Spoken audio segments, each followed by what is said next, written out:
Greetings, YouTube. I saw an article yesterday, and I'll post a link to it, that concerned a book that was banned in Southern California.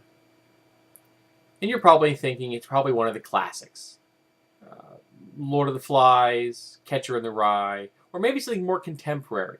One of the Harry Potter's books, maybe the whole series, or John Green's Looking for Alaska, which I've heard recently had a number of people get upset about it. But no, it's none of these, classic or otherwise. In fact, it isn't even a work of fiction. And that, of course, may pique your interest. It's not a work of fiction. Why were they banning it? Well, the book in question, this horrendously evil tome, Merriam-Webster's 10th edition dictionary.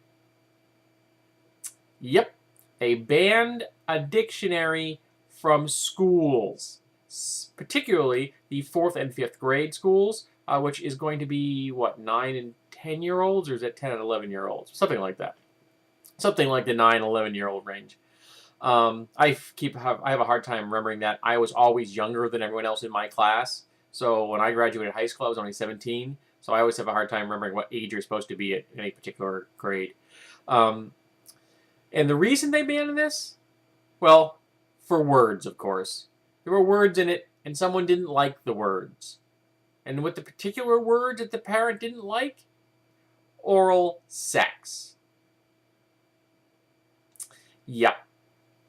Now those words, even if they weren't together, would still have been in the dictionary. But apparently they were together as a phrase, and they gave a description. Now, I would be really stunned if there were any 10 or 11-year-olds in any school in America, public school, can't speak for private school, I was a public school student, that didn't know what oral sex was. They are probably even familiar with the slang term blowjob, but, maybe that was just my public experience. Maybe my school was aberrant. Maybe most schools don't have that kind of information floating around the playground, but I'm thinking they do. So they've taken these books away, which now mean that the students can't look up anything in those dictionaries in an effort to protect the children. Or to borrow the phrase from the Simpsons series, won't someone think of the children? Well, I don't think someone's thinking about the children. Because how are these children going to become educated if they can't look up words? And yes, some of the words that they're going to look up may be controversial. But most of the words they're going to look up aren't. And those uncontroversial words, they can be strung together to create controversial statements. I bet most parents aren't thinking of that either. Now, what baffles me is that why did the school administration listen to a parental complaint about this? It's absurd. It's a dictionary. There have been dictionaries in every single school since there have been schools in the U.S. Now, admittedly, this particular dictionary may not have existed at the time, but I'm be surprised if the word oral and the word sex have not been in pretty much every dictionary in the 20th century.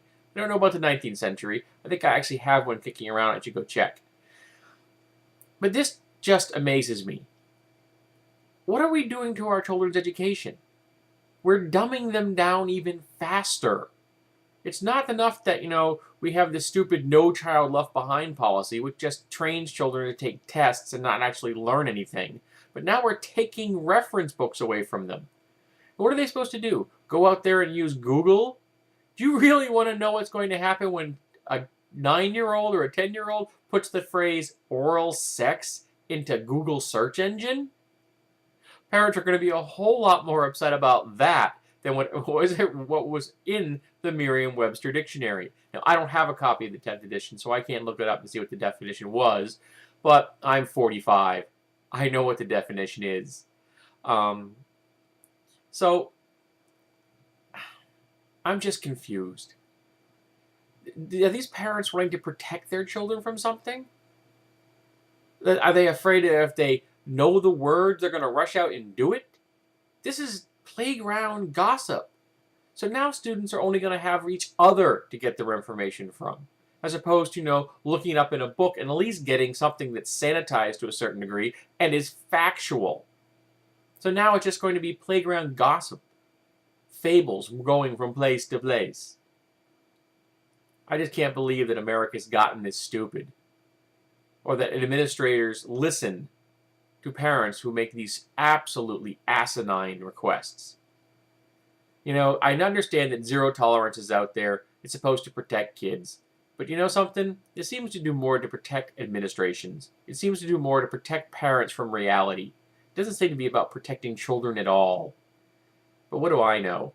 I'm a reasonable adult, and I like dictionaries.